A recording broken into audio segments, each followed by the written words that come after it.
کوئی ہے حسین کی مدد کرنے والا؟ اللہ غنی استغاثہ امام کا جواب تیروں تلواروں سے آ رہا ہے۔ اسلام کا یہ مبلغ سیرت محمدی کا مجسمہ نمونہ دوسری طرف کہتے ہیں کہ جب سارا تن زخموں سے چور ہو گیا تو حسین علیہ السلام زمین پر گرے۔ اللہ غنی اے محبو ذرا سوچو تو صحیح، تمہارا امام مسلم حبیب کہتا ہے میں دیکھ رہا ہوں کہ در خیام پہ زینب کھڑی ہے، حسین گھوڑے پہ سوار ہے اور کہتے ہیں اے ذوالجناح تجھے واسطہ خدا کا مجھے بالکل نہ شیب میں لے جا تاکہ زینب نہ دیکھ سکے۔ زینب کہہ رہی ہے اے زمین تجھے فاطمہ کی عزت کا واسطہ اونچی ہو جا، میں بھائی کا آخری سجدہ دیکھوں۔ عزاداران حسین میرے مولا زین سے زمین پر آئے، یقین کیجئے مسلم کہتا ہے میں 10 منٹ تک دیکھ رہا ہوں، حسین نہ زین پہ ہے نہ زمین پہ ہے۔ لوگوں تیروں کی رحل بن گئی، حسین اس پہ ہے۔ اللہ غنی جس وقت میرے مولا نے آخری سجدہ کی اجازت چاہی تو مولا کہتے ہیں دیکھو اے قوم اشقیاء میرے جسم کا خون نکل چکا ہے، اے عرب میں چند لمحوں کا مہمان ہوں، موت سر پہ کھڑی ہے، بھوک اور پیاس کی شدت، زخموں کی کثرت، میں جہاں بات نہ ہو سکوں گا، مگر میرا دل نہیں چاہتا کہ تم میرے قتل کے ذمہ دار ٹھہرو۔ رہتی دنیا تک لوگ یہی کہیں گے کہ جاؤ نبی کے نواسے کو تم نے شہید کیا۔ حسین جیسے رہنما، حسین جیسے مظلوم بے کس کے قتل کی جراحت دنیا میں کوئی شخص نہ کر سکتا تھا۔ اس جرم کے ارتکاب کے لیے بڑا شفاف قلبی ضرورت مشہور تھا۔ بالآخر شمر آگے بڑھا اور یہ کلنک کا ٹیکہ اس نے اپنی پیشانی پہ لگایا۔ بھوکے پیاسے زخمی عزیزوں کے غم سے نڈھال امام کو اپنے خنجر سے قتل کر ڈالا۔ قتل سے پہلے امام علی نماز ادا کی مہلت لی، وضو کہاں سے کرتے، ہاتھ پاؤں زخمی تھے، جلتی زمین پر تیمم کیا اور نماز میں مشغول ہو گئے۔ کربلا کی زمین قیامت تک اس عظیم سعادت پر ناز کرے گی کہ امام حسین کا آخری سجدہ اس کے دامن پہ ہوا۔ ابھی سجدہ آخر نہ ہوا تھا کہ خنجر گلے پہ چل گیا۔ دم کے دم میں دنیا تاریک ہو گئی، اندھیریاں آئیں، آفتاب چھپ گیا، چاروں طرف القتل الحسین بشہید کربلا۔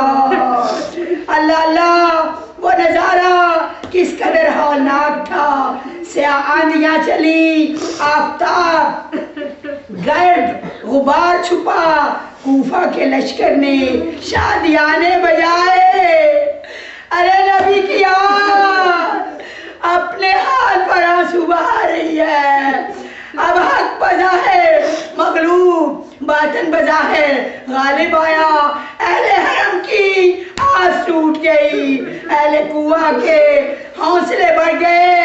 ارے سب سے زیادہ ہائے میرا امام، ہائے میرا مظلوم، ہائے میرا بے کسی باپ۔ جس وقت میرے مولا کی شہادت ہو گئی، ظالموں نے گھوڑوں کو تیار کیا حسین کے لاشے کو پامال کرنے کے لیے۔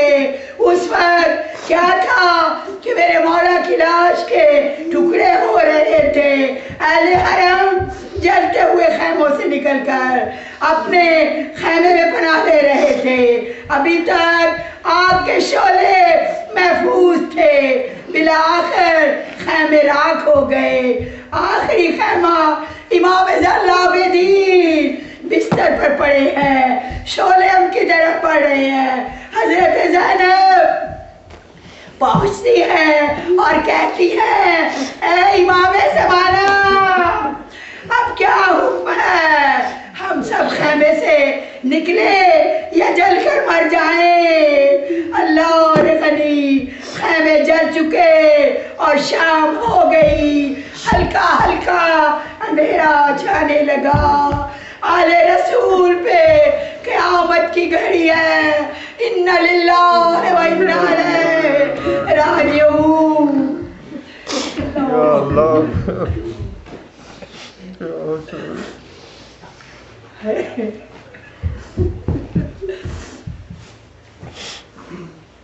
یا اللہ عاشور کا سورج ہے، قیامت کی گھڑی ہے، لائٹ لگا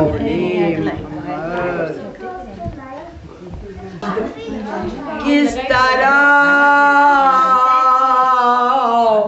سے سہن فاطمی ہوا، کس کی نظر لگی کہ یہ گھر ماتمی ہوا۔ بسم اللہ پڑھ کے کرتی ہوں ابتدا، بسم اللہ والے گھرانے کا حافظ ہے خود خدا۔ بسم اللہ ہے لوٹی گئی، گھر بھی ہوا تباہ، بسم اللہ والے گھرانے کو زندہ و نشان ملا۔ بسم اللہ الرحمن الرحیم۔ هو الذی بعث فی الامین رسولا منہم یتلو علیہم آیاتہ ویزکیہم وَيُعَلِّمُهُمُ الْكِتَابَ وَالْحِکْمَةَ۔ ارشاد رب العزت،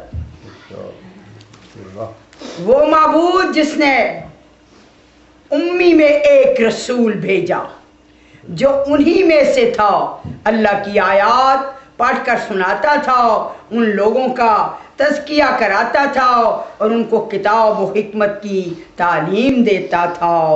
اللہ، امی سے مراد ان پڑھ لوگوں کی۔ یہ ام القرا کا مکے کا رہنے والا ہمارے رسول مقبول دو گروہوں سے تعلق رکھتے تھے، کسی مکتوب مدرسہ دارالعلوم سے تعلیم حاصل نہیں کی تھی، اس لیے لقب امی تھے۔ آپ کا خاندان سینکڑوں سال سے مکہ کی سرزمین پر آباد تھا، اس لیے آپ ام القرا کے باشندے تھے۔ اللہ تعالیٰ فرماتا ہے ہم نے مکے کے رہنے والے ان پڑھ لوگوں پر یہ احسان کیا کہ ایک رسول انہی کے قوم و قبیلے جماعت سے پیدا کر دیا، ہماری آیتیں ان کو پڑھ پڑھ کر سناتا تھا اور ان کے دل و دماغ، جسم و روح، جذبات، حسنات، فہم و عقل، نظر، سب کو چوکنا کر چکا تھا، اس کو دور کے ماشاءاللہ حکمت اور دانائی کا سبق پڑھایا تھا۔ ارباب عقل